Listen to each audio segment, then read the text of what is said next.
અને પોલીસના નાના કર્મચારી મિત્રોને પણ ખાસ કહું, આ તમારો ઉપયોગ કરી રહ્યો છે 8 ચોપડી LRD નું જ્યારે આંદોલન હોય ત્યારે અમે અડધી રાતે જઈને ઉભા રહીએ છીએ રામાભાઈ.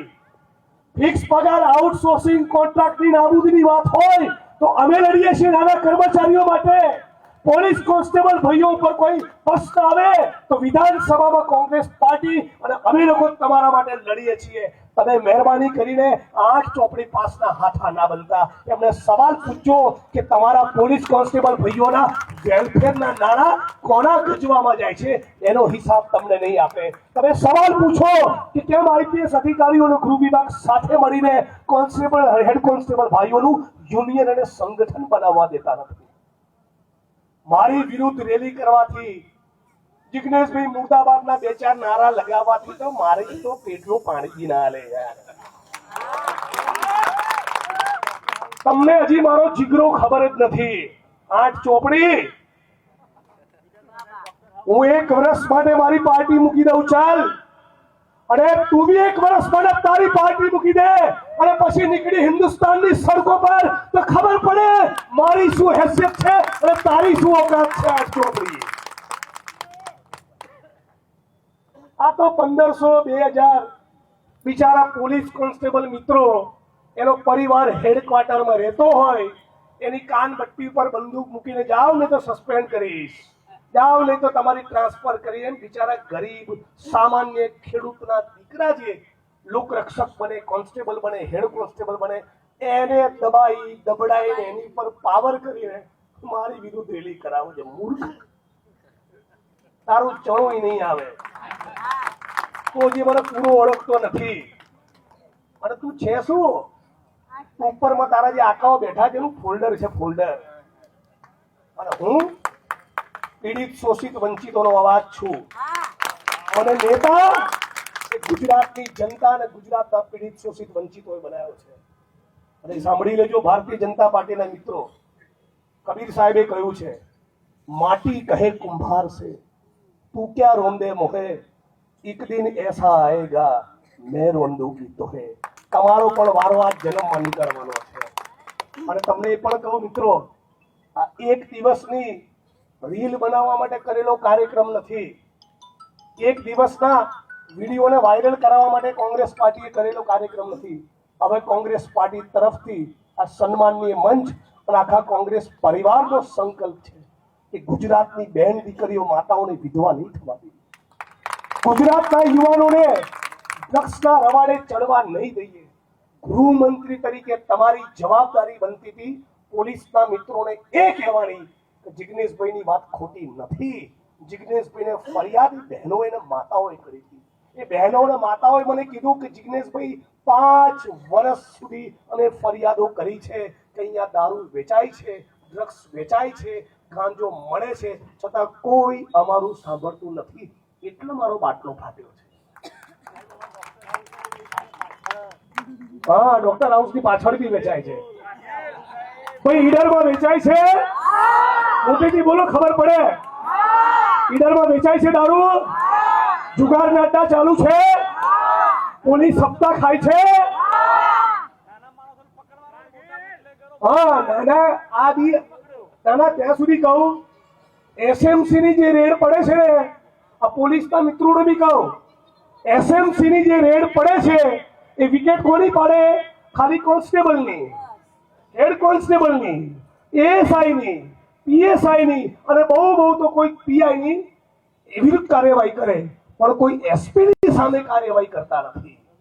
બોલું છે તે બોલ્યું, એમાં કરી તે અસી કારીગરી, સાંભેલું વગાડે તો જાણું કેટલું સાણવા છે. હે, બનાસકાંઠાથી નીકળતો દારૂ જે ટ્રકોના માધ્યમથી ભરીને રાજસ્થાનથી ગુજરાતની પોલીસ જે દારૂ મંગાવે છે, ઈડરમાંથી જે નીકળે છે એ બનાસકાંઠાથી નીકળીને પાટણ જાય, પાટણથી નીકળીને મહેસાણા જાય, મહેસાણાથી નીકળીને ગાંધીનગર જાય, ગાંધીનગરથી નીકળીને અમદાવાદ જાય, તો ત્યાં સુધી જે જિલ્લાના પોલીસ વડાઓ જે શું કરે છે? લચ્છા લપેટે છે, એ મંજીરા વગાડે છે. સસ્પેન્ડ કરવાની વાત આવે, એક્શન લેવાની વાત આવે ત્યારે કોન્સ્ટેબલની વિકેટ પાડવાની, અને હપ્તો કમાવાની વાત આવે તો 50 લાખ કરોડ 2 કરોડનો હપ્તો જિલ્લા પોલીસ વડાએ ખાવાનો. આની સામેની અમારી લડાઈ છે. અને ફરી કહું છું, આખા ગુજરાતના પોલીસના મિત્રો માટે જે પણ મિત્રો નિષ્ઠાવાન, પ્રમાણિક અને ઈમાનદારીથી કામ કરે છે એને આખી ગુજરાત કોંગ્રેસ પરિવાર તરફથી અમે સેલ્યુટ કરીએ છીએ. પણ જે લોકો દારૂ, જુગાર અને ડ્રગ્સમાંથી કમાય છે એવા ભ્રષ્ટાચારીઓના તો પટ્ટા ઉતરવા જ જોઈએ. મારી સામે 1 નહીં 1000 કાર્યક્રમ કરો, મારા પેટનું પાણી નહીં હલે. આખી કાયનાત મારી ખિલાફ થઈ જાય ને, પણ હું સત્યનો અવાજ છું, મારો અવાજને કોઈ રોકી નહીં શકે. એ વસ્તુ તમે લખી રાખજો. અને એટલું જ નહીં, આ ડ્રગ્સના મુદ્દે તમને બધાને વડીલ મિત્રોને ખાસ કહેવા માંગુ છું, આજની તારીખે તમે તમારા શહેરના મોહલ્લામાં, તમે તમારા ટાઉનમાં, તમારા તાલુકામાં અને તમારા ગામમાં મીટિંગો કરી, સમાજના મેળાવડા કરી ડ્રગ્સના દૂષણની સામે નહીં બોલો તો આવતા 5 વર્ષ પછી, 10 વર્ષ પછી આપણા ગુજરાતે પસ્તાવાનો વારો આવશે.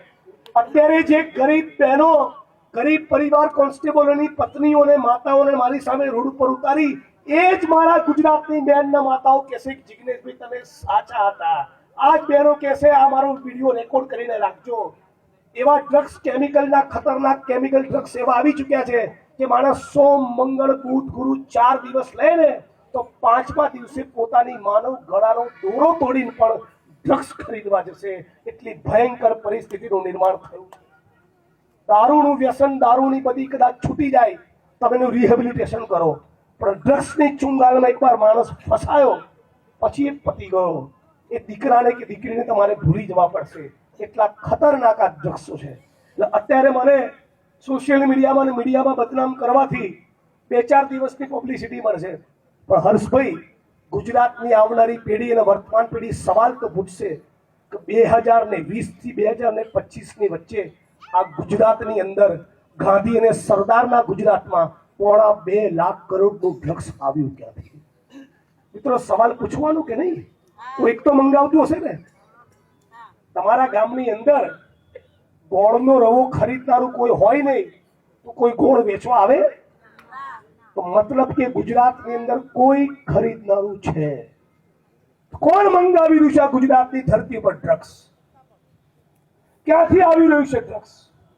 કોણ છે આના ડીલરો? અને એક વાત કહું, જે પણ મંત્રી એ ગુજરાતની યુવા પેઢીના ભોગે ડ્રગ્સના કાળા કારોબારમાંથી કમાઈ રહ્યો છે એ ગુજરાતની ધરતીનો ગદ્દાર છે, ગદ્દાર. એ પણ છને ચોક કહેવા માંગુ છું. અને પોલીસના મિત્રોને થરાદમાં કીધું હતું, એ વાત રિપીટ કરું, તમારા પગારથી સંતુષ્ટિ રાખો મિત્રો. પગારમાં જીવવામાં મજા છે. તમારા પરિવારના દીકરા દીકરીઓ તમારી સામે સન્માનથી જોશે. પણ જે દીકરાને એવું લાગે કે મારો બાપ એસપી છે, મારો બાપ ડીવાયએસપી છે, અને રોજ હાજર 2-5 લાખનું બંડલ લઈને આવે છે, દીકરાને પણ તમારા માટે સન્માન પેદા નહીં થાય. આ જ દીકરાઓ તમારા ડ્રગ્સની ચુંગાલમાં ફસાશે. અમારા શબ્દો યાદ રાખજો. ઘણા ડ્રગ્સ એવા છે કે ખેત મજૂર અને ગરીબ માણસોને નહીં પોસાય. મધ્યમ વર્ગ ને ઉચ્ચ મધ્યમ વર્ગના લોકો અને જે માણસો ગજવામાં બહુ રૂપિયા ભરાઈને બેઠા છે ને, એ લોકોનો જ પૂછાશે આ ડ્રગ્સ તમારા ઘર સુધી આવવાનું. અને એટલા માટે, અને ચૂંટણીના વોટ સાથે કઈ સંબંધ નથી. ચૂંટણીના 2 વોટ પ્લસ થાય કે માઇનસ થાય, અમુક વસ્તુ તમારે બોલવી પડે. ફરી એકવાર સમગ્ર ગુજરાતના લોકોને આ વિડીયોના માધ્યમથી કહેવા માંગુ છું, ગુજરાતના કોઈ પણ જિલ્લાના, કોઈ પણ તાલુકાના, શહેરના કોઈ પણ ખૂણે ડ્રગ્સનું દૂષણ હોય, મારો સંપર્ક કરો, માનનીય તુષારભાઈ ચૌધરીનો સંપર્ક કરો, વિરોધ પક્ષના આપણા નેતા માનનીય અમિતભાઈ ચાવડાનો સંપર્ક કરો, અને દરેક તાલુકા જિલ્લા કક્ષાએ જે કોંગ્રેસની અમારી ટીમ છે એનો સંપર્ક કરો. શક્ય એટલો પ્રયત્ન આ ગુજરાતમાંથી ડ્રગ્સનું સેવન બંધ થાય, આ ગુજરાતમાંથી ડ્રગ્સનો વેપલો બંધ થાય, એના માટે તનતોડ મહેનત કરીશું. એ વાતનું ગુજરાતની જનતાને મેં વચન આપ્યું છે. અમારા માટે ખાલી એક મીટિંગની વાત નથી. આપણું ગુજરાત આવું. તમે મને કહો, ગુજરાતમાં 1.5-2 લાખ કરોડનું ડ્રગ્સ આવે તો બીજા રાજ્યના લોકો કે આપણી મશ્કરી કરે કે ના કરે? આપણને ઉડતા ગુજરાત કહે કે ના કહે? આ ગુજરાતના લલાટ ઉપર કલંકની કીડી, કાળી ટીલી કોણે લગાડી? ભારતીય જનતા પાર્ટીની સરકારે. અને આપણે બધા જાણીએ છીએ, આખા ગુજરાતના જે પણ આઈપીએસ અધિકારીઓ એ દારૂમાંથી કમાય એનું ભેગું થયેલું બંડલ કોના ગજવામાં જાય? મંત્રીના ગજવામાં જાય. એ જ પ્રમાણે જે માણસો ડ્રગ્સના કાળા કારોબારમાંથી કમાતા હોય એનું બંડલ પણ કોના ગજવામાં જાય? મંત્રીના ગજવામાં જાય. હે ગુજરાતના મંત્રીઓ, હે ગુજરાતના આઈપીએસ અધિકારીઓ, થોડા તો તમે એટલા વિવેકી બનો કે તમારા મા બાપ તમને જોઈને લાજે. આ ધંધા ગુજરાતમાં બંધ કરો. આ બેન દીકરીઓ માતાઓની સામું જુઓ. અમારા ગુજરાતની બહેનો માતાઓની ચિંતા કરો. હજારોની હજારો બહેનો છેલ્લા 25 વર્ષના ભારતીય જનતા પાર્ટીના શાસનમાં વિધવા થઈ ગઈ. હજી કેટલી બહેનોને આપણે વિધવા કરી છે? હજી કેટલા યુવાનોને ડ્રગ્સના રવાડે ચડાવવા છે? આપ સૌને મારી વાણીને વિરામ આપતા પહેલા વિનંતી કરું છું કે સાથે મળીને બધા સંકલ્પ કરીએ. આપણું ગુજરાત એ ડ્રગ્સ મુક્ત બનવું જોઈએ.